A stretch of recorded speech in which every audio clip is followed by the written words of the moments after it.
Bonjour, Monsieur le Président. Tout se passe bien? Très bien, oui. Bon, monsieur. Comment ça va? Excusez-moi, peut-être une fille, Vous avez dans des gens, moi qui n'ai pas compris. Hein. Bonjour. Si Jean Bouise est le président de Trinquant, Noël Le Graët est le président d'En Avant Guingamp. Un club parti de rien, comme Trinquant, mais qui est arrivé à la Coupe d'Europe. Noël Le Graët, lui, est même devenu président de la Ligue nationale de foot. Bon, vous savez ce qui m'amène? Ouais. Je suis président du club depuis l'âge de 29 ans. Donc j'ai passé plus de 30 ans, 32 ans, à la tête du club. Donc je dois beaucoup à Guingamp. C'est effectivement toutes les aventures du club. J'y ai toujours été proche puisque je dirige le club. J'ai vu son évolution, purement amateur, puis promotionnel, puis pro, puis bon. Quand est-ce que ça a commencé à germer dans votre petite tête, tout ça? Quand est-ce que vous vous êtes dit, et s'il y avait du foot pro à Guingamp? Parce que Guingamp, c'était très Guingamp, c'est 12 000 habitants. 8 000. C'était un club tout à fait amateur qui jouait au milieu de tableau de DSR. Et, avec des bons joueurs, puisqu'ils ont prouvé qu'ils pouvaient progresser. La plupart d'entre eux sont passés en deuxième division. Mais c'est l'esprit de la Coupe qui a donné des ambitions à Guingamp. Guingamp doit beaucoup à la Coupe de France. Le club s'était mis à grimper en Coupe de France d'une manière stupéfiante. Toute la ville vivait à l'heure du football. Les Trinquants partaient vers le grand stade de la région disputer le match aller des 16e de finale. C'était la gloire. C'était quoi Guingamp à l'époque? À Guingamp, nous étions en division d'honneur régionale. Donc c'était l'année de la Coupe de France où on avait battu 4 clubs de deuxième division. Donc c'est un peu le départ, ce qui a donné de l'ambition à Guingamp. Vous étiez déjà président à l'époque? Tu es déjà un président, t'as pas dit. Bonjour, Monsieur le Président. Ça va? Monsieur le Président.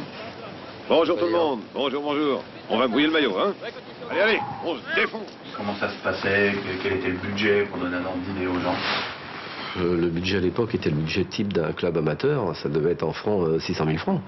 Je veux qu'on gagne dimanche, le reste, je m'en fous. J'entretiens 11 imbéciles pour en calmer 800, qui n'attendent qu'une occasion pour s'agiter. Est-ce que l'exigence des gens a changé à Guingamp? Est-ce que c'est un miracle permanent, un club de première division dans un village? C'est difficile, parce que je crois que c'est l'erreur qu'on ne doit pas commettre, c'est l'argent. Si Guingamp un jour a un déficit, il ne peut pas s'en sortir. Donc je m'attache à ce que les bilans soient positifs chaque année. Et même là où vous parlez d'une saison difficile, ce sera encore le cas? Ce sera le cas, oui. J'ai pas fait de dépenses trop importantes. On a fait des ventes qui sont étalées sur 2 ou 3 ans. Non, le club, au niveau de sa structure économique, j'ai fait rentrer 82 entreprises dans le capital, ce qui est unique. On s'est transformé en SASP, mais j'ai choisi que personne n'ait plus de 8% dans ce capital. Et j'ai choisi de marier toutes les entreprises bretonnes, c'est leurs salariés qui viennent au foot, des entreprises d'un rayon de 100 km autour de Guingamp.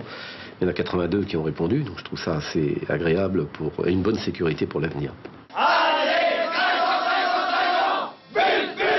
Vous l'aviez vu le film à sa sortie? Oui. Vous en aviez pensé quoi?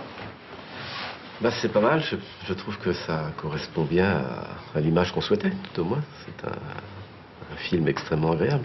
Bon, le film a été tourné à Auxerre, on voit très bien que c'est Auxerre. Ceux qui s'intéressent au football, c'est Auxerre, mais il s'appelle Trinquant. Oui.